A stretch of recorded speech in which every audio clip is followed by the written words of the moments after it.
بسم الله الرحمن الرحيم طه ما أنزلنا عليك القرآن لتشقى إلا تذكرة لمن يخشى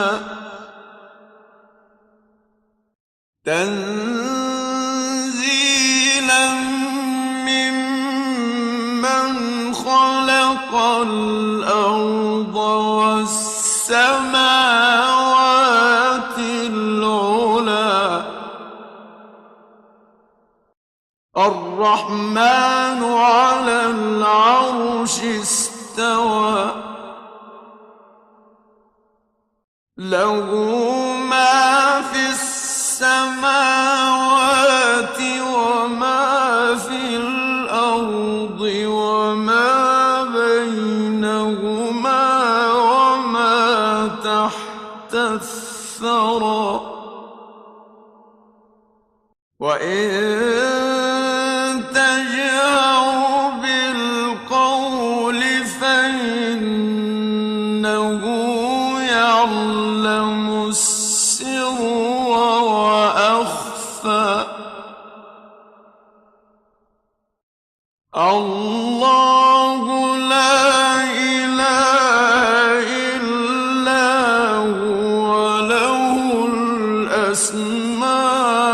الأسماء الحسنى وهل أتاك حديث موسى إذ رأى نارا فقال لأهلهم كثوا إني آنست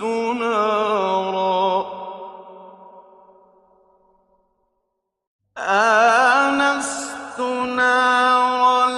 لعلي آتيكم منها بقبس أو أجد على النار هدى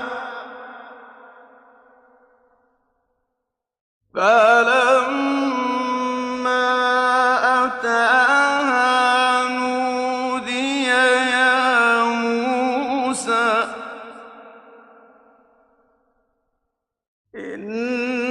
إني أنا ربك فاخلع نعليك إنك بالواد المقدس طوى وأنا اخترتك فاستمع لما يوحى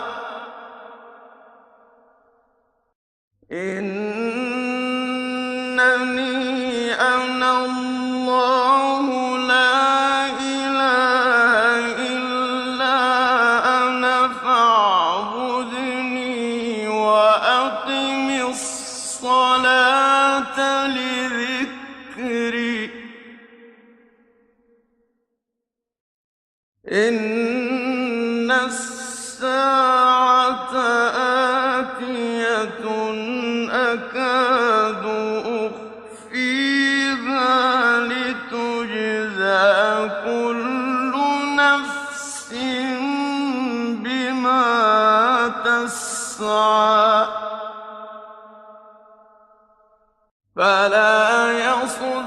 يصدنك عنها من لا يؤمن بها واتبع هواه فتردى وما تلك بيمينك يا موسى قال هي عصاي أتوكأ عليها وأهش بها على غنمي وأهش بها على غنمي ولي فيها مآرب أخرى قال ألقها يا موسى فألقاها فإذا هي حية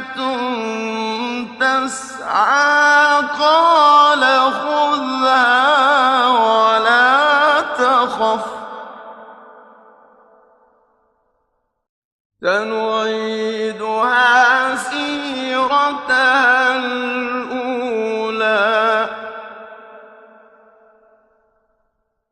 واضمم يدك إلى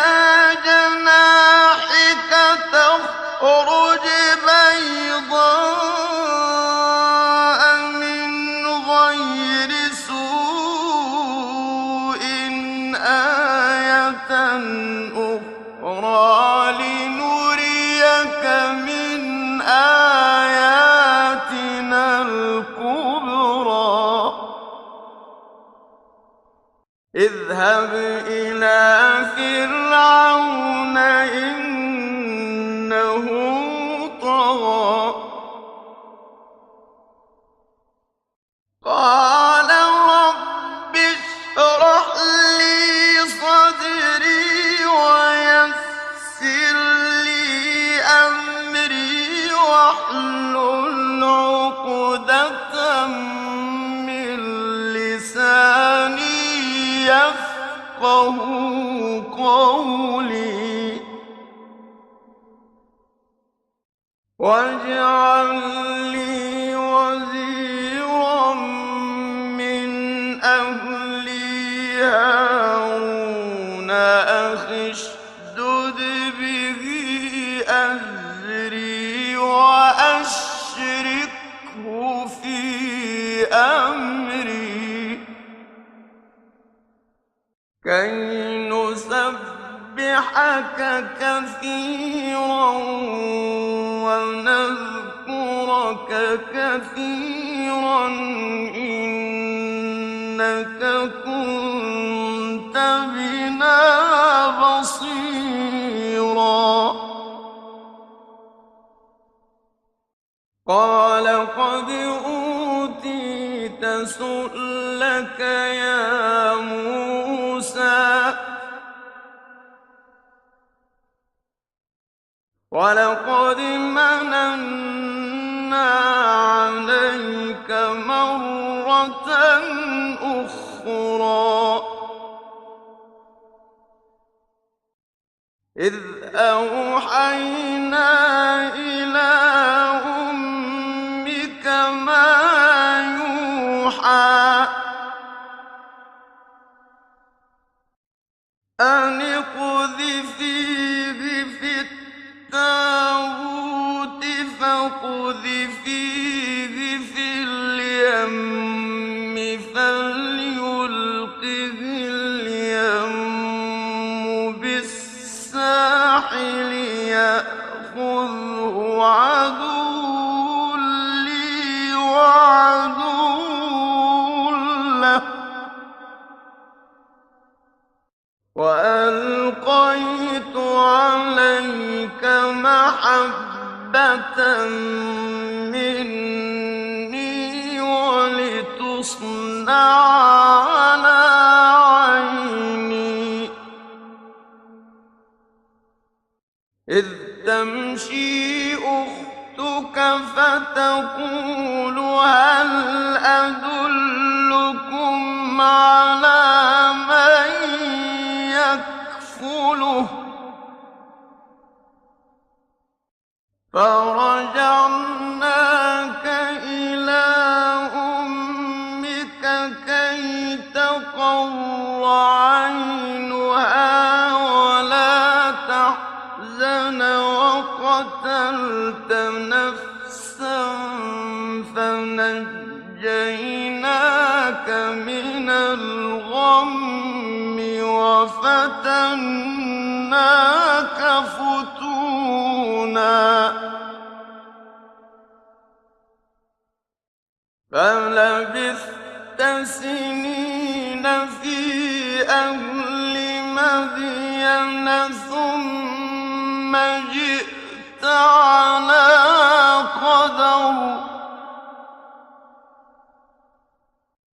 يا موسى واصطنعتك لنفسي اذهب أنت وأخوك بآياتي ولا تنيا في ذكري اذهبا إلى فرعون إنه طغى فقولا له قولا لينا لعله يتذكر أو يخشى قالا ربنا إننا نخاف أن يفرط علينا أو أن يطغى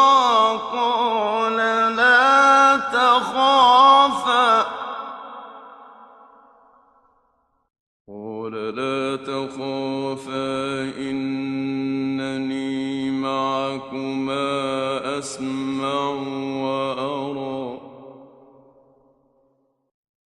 فأتياه فقولا إنا رسولا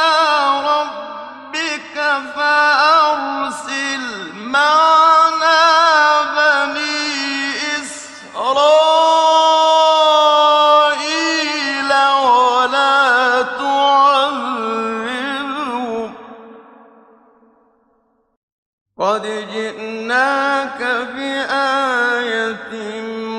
من ربك والسلام على من اتبع الهدى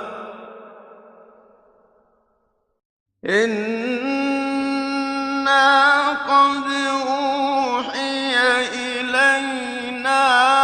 أن العذاب على من كذب وتولى قال فمن ربكما يا موسى قال ربنا الذي أعطى كل شيء خلقه ثم هدى قال فما بال القرون الأولى قال علمها عند ربي في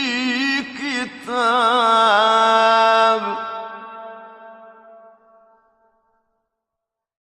قال فمن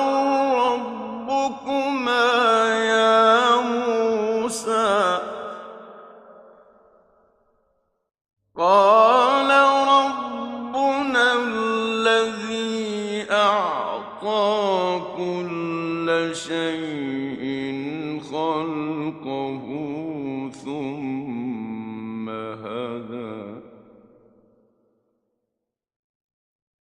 قال فما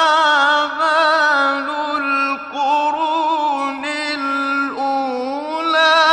قال علمها عند ربي في كتاب لا يضل ربي ولا ينسى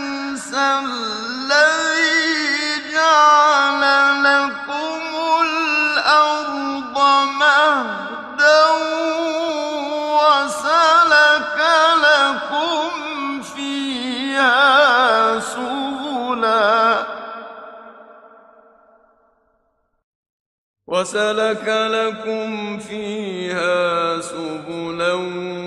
وأنزل من السماء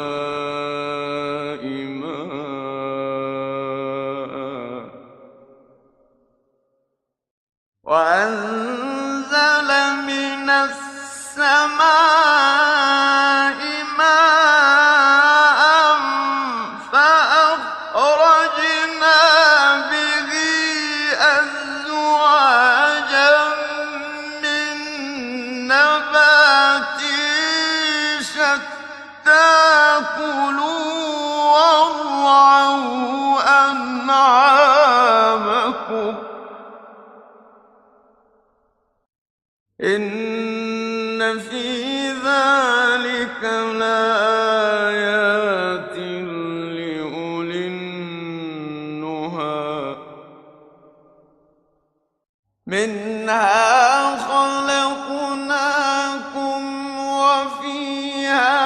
نعيدكم ومنها نخرجكم تارة أخرى ولقد أريناه آياتنا كلها فكذب وأبى قال أجئتنا لتخرجنا من أرضنا بسحرك يا موسى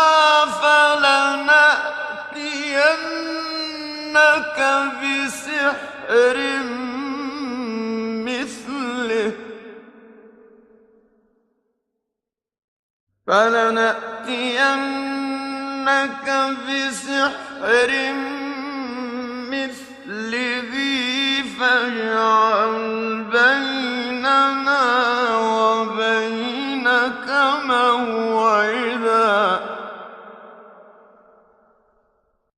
فاجعل بيننا وبينك موعدا لا نخلفه نحن ولا أنت مكانا سوى قال موعدكم يوم الزينة وأن يحشر الناس ضحى فتولى فرعون فجمع كيده ثم أتى قال لهم موسى ويلكم لا تفتروا على الله كذبا فيسحتكم بعذاب ويلكم لا تفتروا على الله كذبا فيسحتكم بعذاب وقد خاب من افترى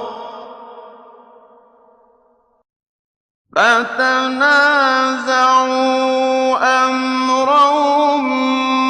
بينهم وأسروا النجوى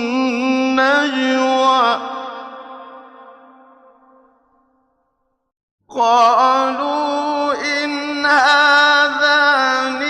لساحران يريدان أن يخرجاكم من أرضكم بسحرهما ويذهبا بطريقتكم المثلى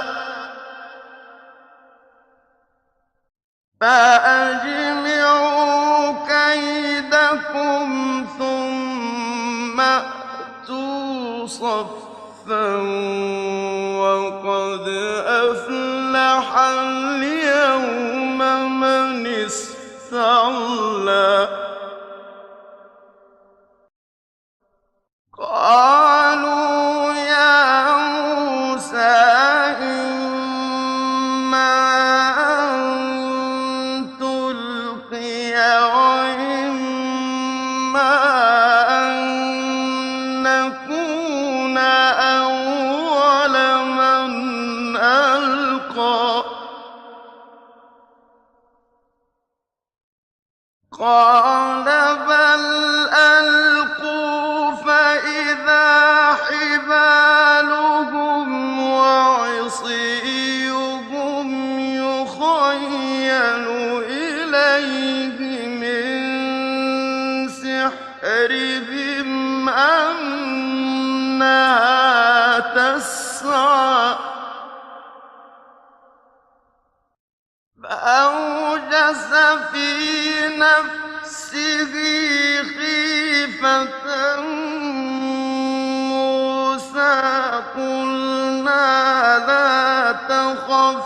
إنك أنت الأعلى وألق ما في يمينك تلقف ما صنعوا إنما صنعوا كيد ساحر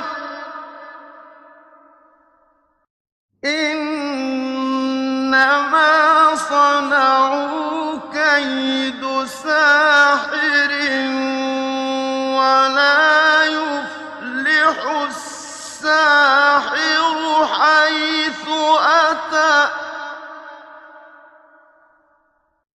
فألقي السحرة سجدا قالوا آمنا برب هارون وموسى قال آمنتم له قبل أن آذن لكم إنه لكبيركم الذي علمكم السحر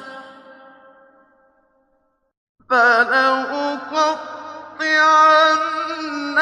أيديكم وأرجلكم من خلاف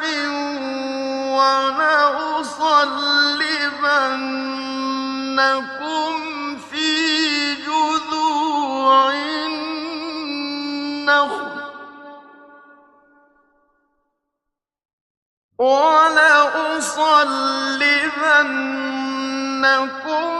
في جذوع النخل ولتعلمن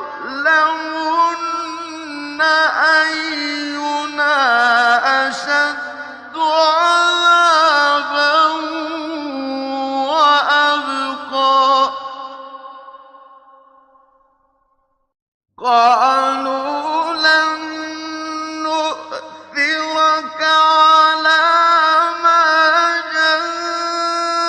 جاءنا من البينات والذي فطرنا فاقض ما أنت قاض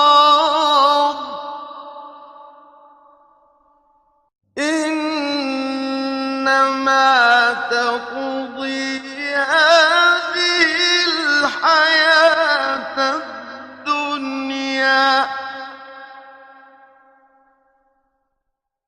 إنا آمنا بربنا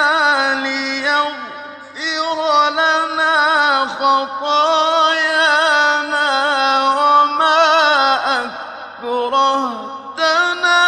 عليه من السحر والله خير وأبقى إنه من يأت ربه مجرما فإن له جهنم لا يموت فيها ولا يحيا ومن يأته مؤمنا قد عمل الصالحات فأولئك لهم الدرجات العلى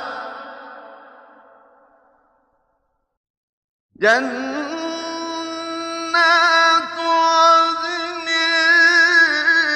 تجري من تحتها الأنهار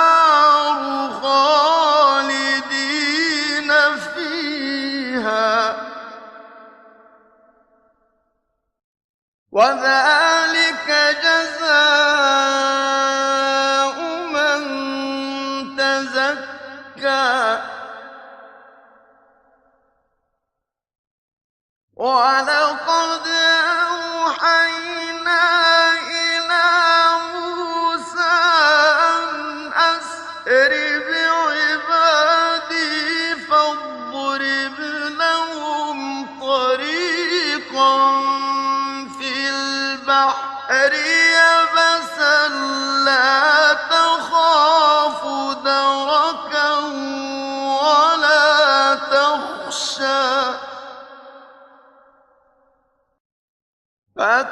فأتبعهم فرعون بجنوده فغشيهم من اليم ما غشيهم وأضل فرعون قومه وما هدى يا بني إسرائيل قد أنجيناكم من عدوكم وواعدناكم جانب الطور الأيمن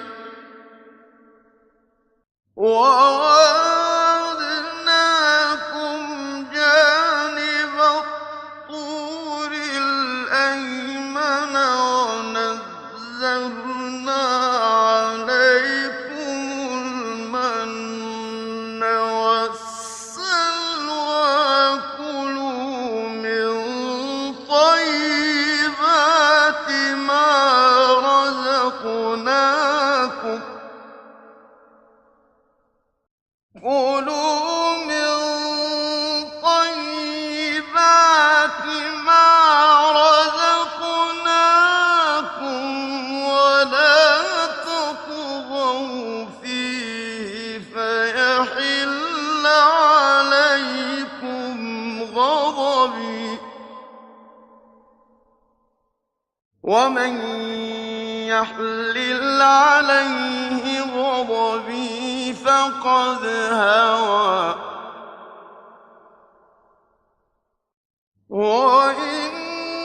وإني لغفار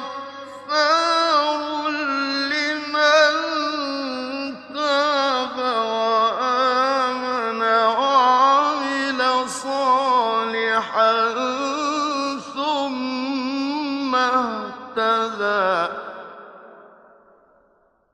وما أعجلك عن قومك يا موسى قَالَ هُمْ أُولَاءِ عَلَىٰ أَثَرِي وَعَجِلْتُ إِلَيْكَ رَبِّ لِتَرْضَىٰ قَالَ فَإِنَّا قَدْ فَتَنَّا قَوْمَكَ مِن بَعْدِكَ وَأَضَلَّهُمُ السَّامِرِيُّ فَرَجَعَ مُوسَىٰ إِلَىٰ قَوْمِهِ غَضْبَانَ أَسِفًا قَالَ يَا قَوْمِ أَلَمْ يَعِدْكُمْ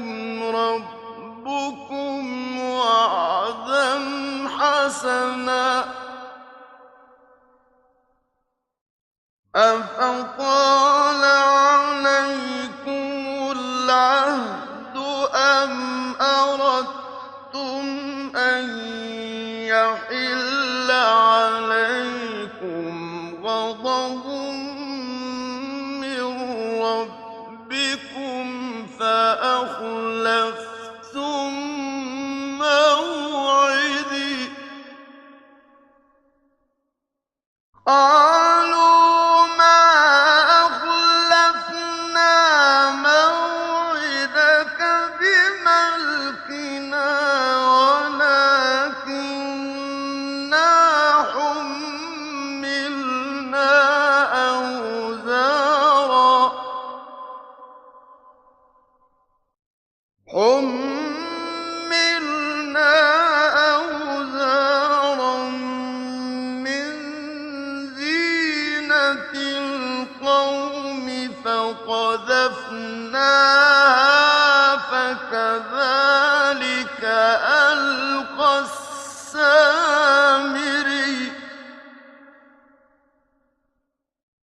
فَأَخْرَجَ لَهُمْ عِجْلًا جَسَدًا لَّهُ خُوَارٌ فَقَالُوا هَٰذَا إِلَٰهُكُمْ وَإِلَٰهُ مُوسَىٰ فَنَسِيَ أَفَلَا يَرَوْنَ أَلَّا يَرْجِعُ إِلَيْهِمْ قَوْلًا وَلَا يَمْلِكُ لَهُمْ ضَرًّا وَلَا نَفْعًا وَلَقَدْ قَالَ لَهُمْ هَارُونُ يَا قَوْمِ إِنَّمَا فُتِنتُم بِهِ وَإِنَّ رَبَّكُمُ الرَّحْمَٰنُ فَاتَّبِعُونِي وَأَطِيعُوا أَمْرِي قَالُوا لَن نَّبْرَحَ عَلَيْهِ عَاكِفِينَ حَتَّىٰ يَرْجِعَ إِلَيْنَا مُوسَىٰ قَالَ يَا هَارُونُ مَا مَنَعَكَ إِذْ رَأَيْتَهُمْ ضَلُّوا أَلَّا تَتَّبِعَنِ أَفَعَصَيْتَ أَمْرِي قَالَ يَا ابْنَ أُمَّ لَا تَأْخُذْ بِلِحْيَتِي وَلَا بِرَأْسِي إِنِّي خَشِيتُ أَن تَقُولَ فَرَّقْتَ بَيْنَ بَنِي إِسْرَائِيلَ وَلَمْ تَرْقُبْ قَوْلِي قال يا ابن أم لا تأخذ بلحيتي ولا برأسي إني خشيت أن تقول فرقت بين بني إسرائيل ولم ترقب قولي قال فما خطبك يا سامري قال بصرت بما لم يبصروا به فقبضت قبضة من أثر الرسول فنبذتها وكذلك سولت لي نفسي قال فاذهب فإن لك في الحياة أن تقول لا مساس وإن لك موعدا لن تخلفه وانظر إلى إلهك الذي ظلت عليه عاكفا لنحرقنه ثم لننسفنه في اليم نسفا إنما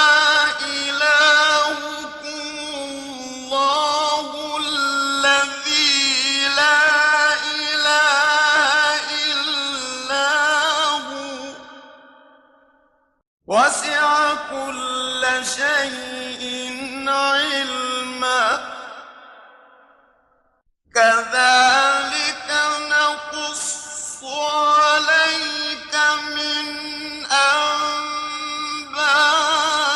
أنباء ما قد سبق وقد آتيناك من لدنا ذكرا من أعرض عنه فإنه يحمل يوم القيامة وزرا خالدين فيه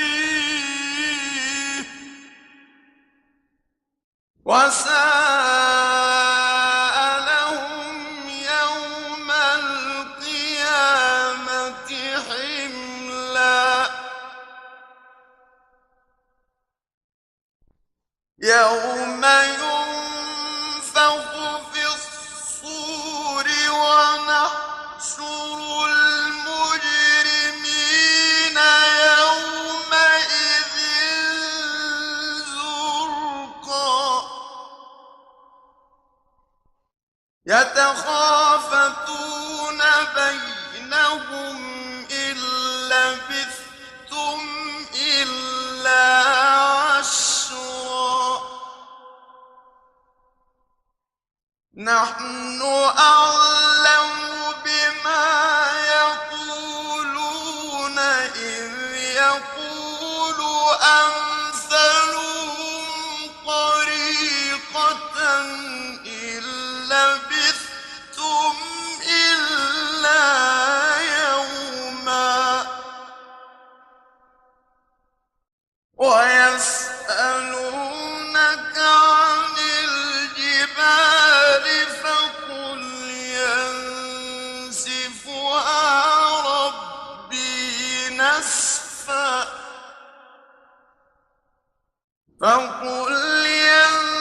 ينسفها ربي نسفا فيذرها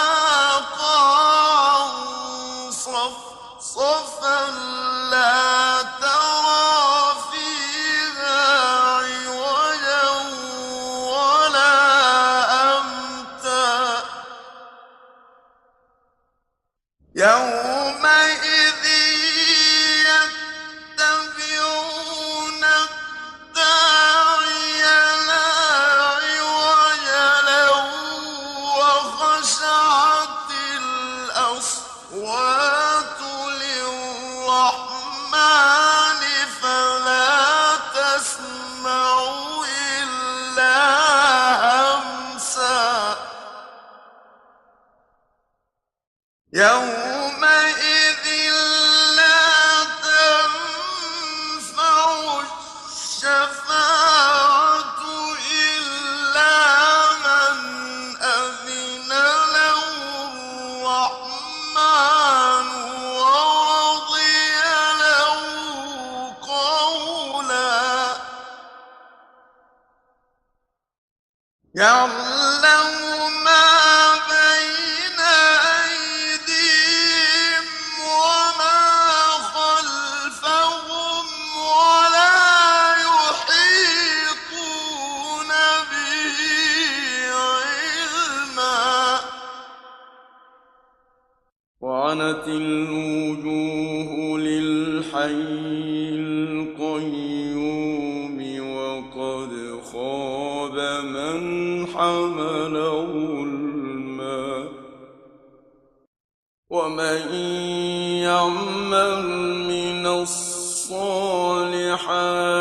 وهو مؤمن فلا يخاف ظلما ولا هضما وكذلك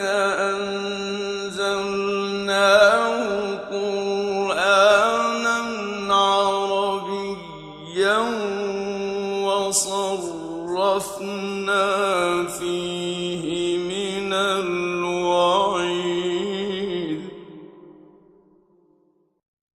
وصرفنا فيه من الوعيد لعلهم يتقون أو يحدث لهم ذكرا فتعالى الله الملك الحق ولا تعجل بالقرآن من قبل أن يقضى إليك وحيه وقل رب زدني علما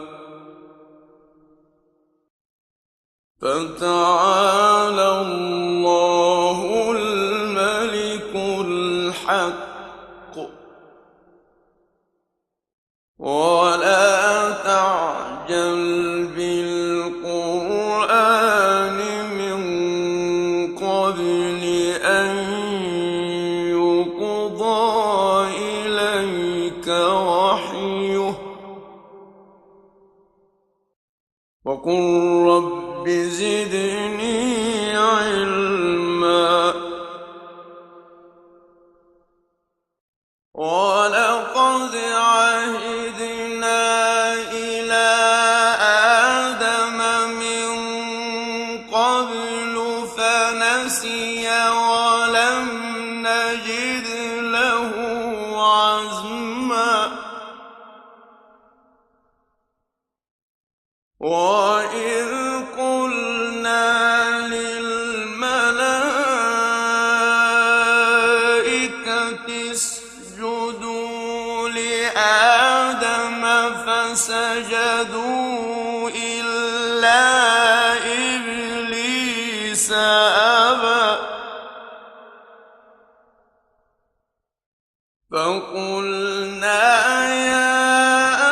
آدم إن هذا عدو لك ولزوجك فلا يخرجنكما من الجنة فتشقى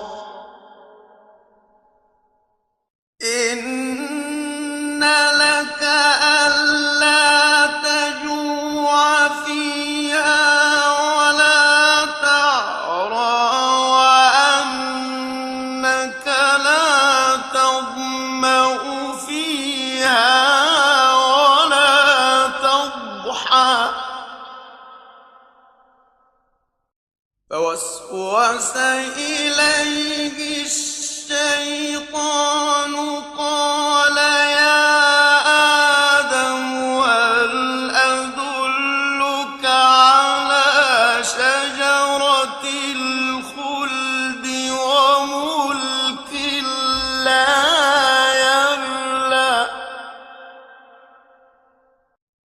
فأكلا منها فبدت لهما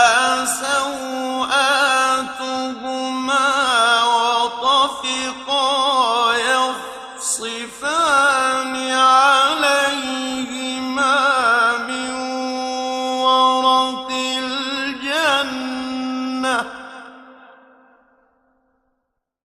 وعصى آدم ربه فغوى ثم اجتباه ربه فتاب عليه وهدى قال اهبطا منها جميعا بعضكم لبعض عدو فإما يأتينكم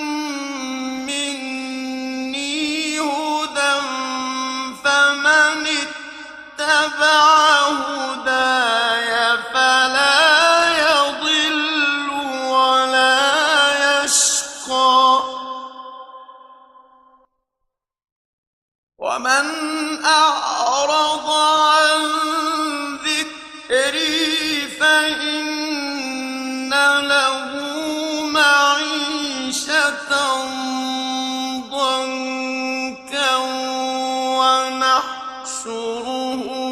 يوم القيامة أعمى قال رب لم حشرتني أعمى وقد كنت بصيرا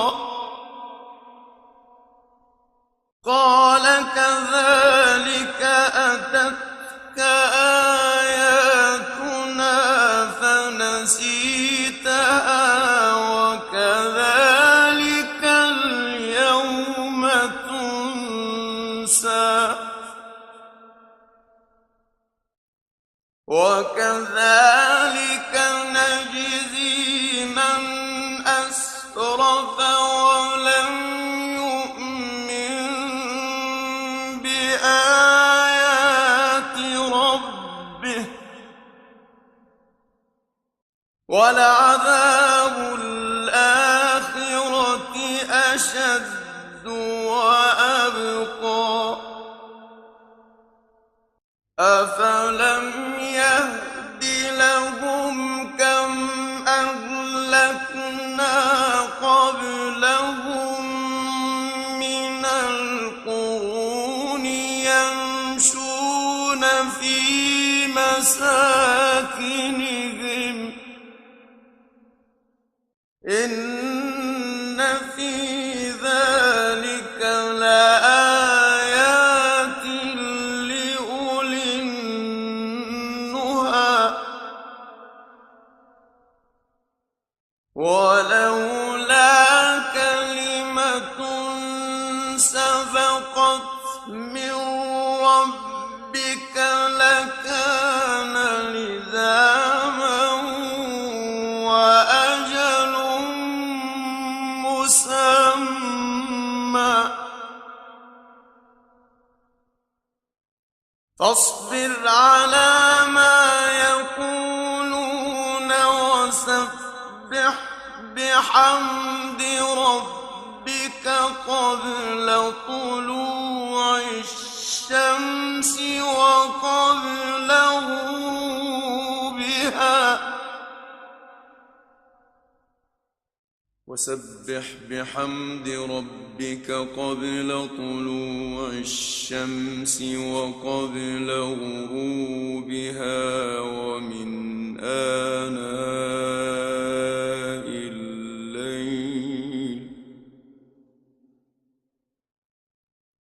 ومن آناء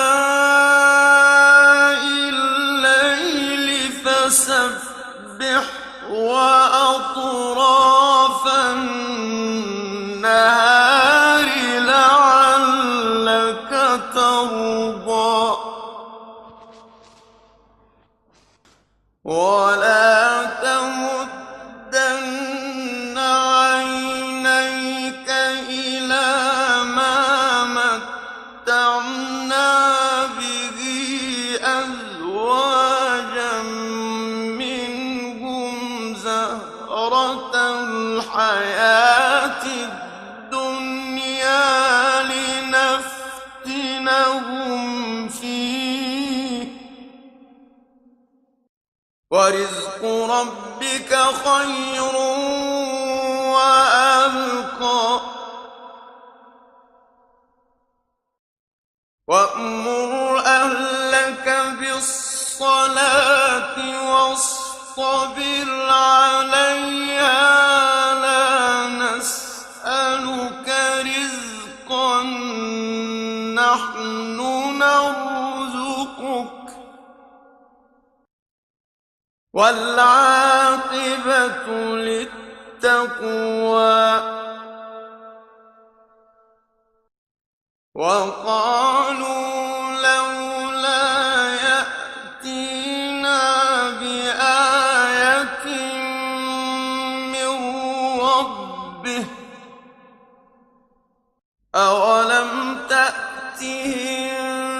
بينة ما في الصحف الأولى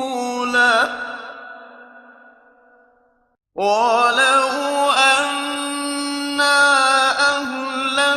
أهلكناهم بعذاب من قبله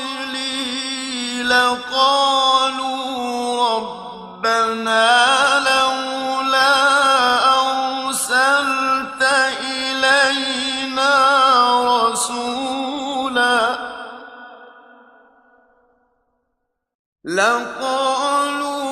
ربنا لولا أرسلت إلينا رسولا فنتبع آياتك من